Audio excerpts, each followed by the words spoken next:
solving systems of linear equations by graphing.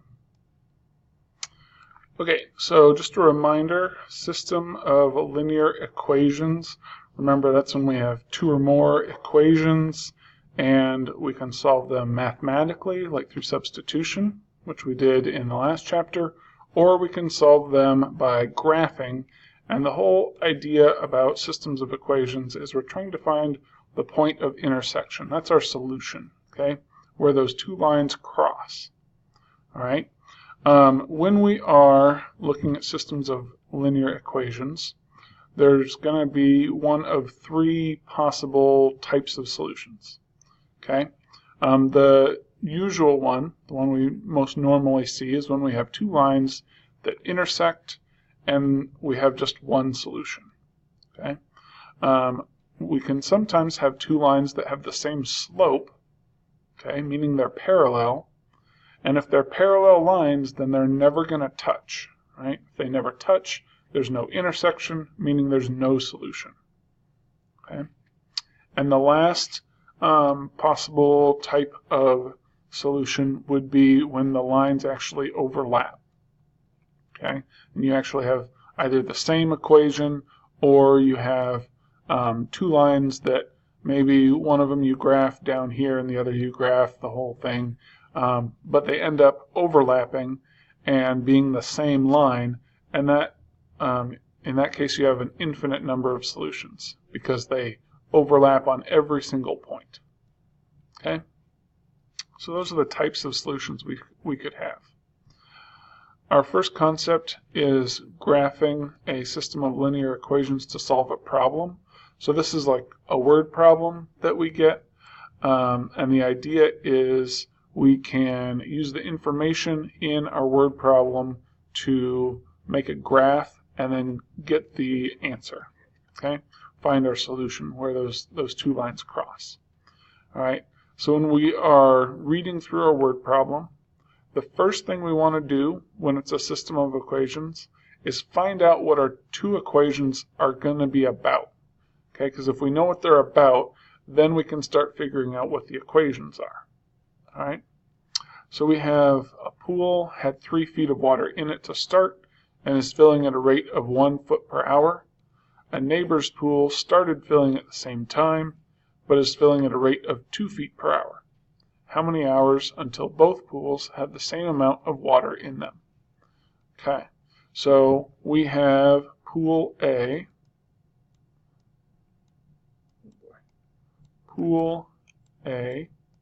okay, and then we have the pool B is going to be our neighbor's pool. So pool B. Okay, so those are going to be our two equations. All right, now that we know those are our two equations, we can start trying to figure out the slope and the y-intercept, or finding a point on the line. Okay, we want to find some information that's going to let us make an equation. All right, so for this one, our pool started with 3 feet of water in it and is filling at a rate of 1 foot per hour. Well, I know that rate is kind of a key word. Okay, 1 foot per hour. That's going to be a fraction, so that's going to be my slope. Okay, so I have my pool A is going to be y is equal to, and when I know I've got my slope and I've got my y-intercept, so where it starts, that starting value is going to be my y-intercept. I'm going to use slope-intercept form. So I'm going to have y equals 1x plus 3. Okay, and now I'll go to pool B because I've got my equation. All right, I'm going to go to pool B, and for pool B, I know they started filling at the same time, but pool B didn't have any water in it. It started without any water in it, so it started at 0. Okay, the y-intercept was 0, but it's filling at a rate of 2 feet per hour. Okay, so that's going to be 2x. My slope would be 2. So I'd have my y equals 1x plus 3 and my y equals 2x plus 0. Okay, I've created my equations already, and I can go right into graphing my lines. Okay, with slope-intercept form, I'm going to start with my y-intercept. For our pool A, it's going to have a y-intercept of 3. And then I'm going to use the slope. The slope is 1 over 1, so it's going to fill up 1 foot every 1 hour. Another foot, another hour, foot, hour, and it's just going to keep going like that. Okay?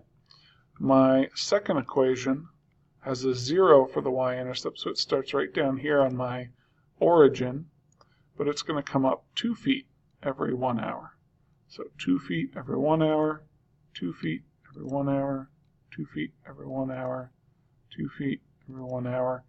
And we can already see where my intersection is going to be. I could create my lines, but I can see that this point is where they overlap. They both hit here at 1, 2, 3, 1, 2, 3, 4, 5, 6. Okay, so I've graphed my lines, and my intersection is at 3, 6. So 3, 6. Okay, which means that it'll take 3 hours for my pools to reach the same depth, and that depth is going to be 6 feet. So in 3 hours, both pools will have exactly 6 feet of water in them. Okay, and that's how you're going to approach all of these word problems. All right, figure out what your equations are, figure out what they mean, okay, what they're kind of adding up to. All right, and then once you've done that, pull out the relevant information. All right, so your slope, your y-intercept, or a point on the line. Okay, and once you have that information, make your equation, draw your graphs, and find your intersection.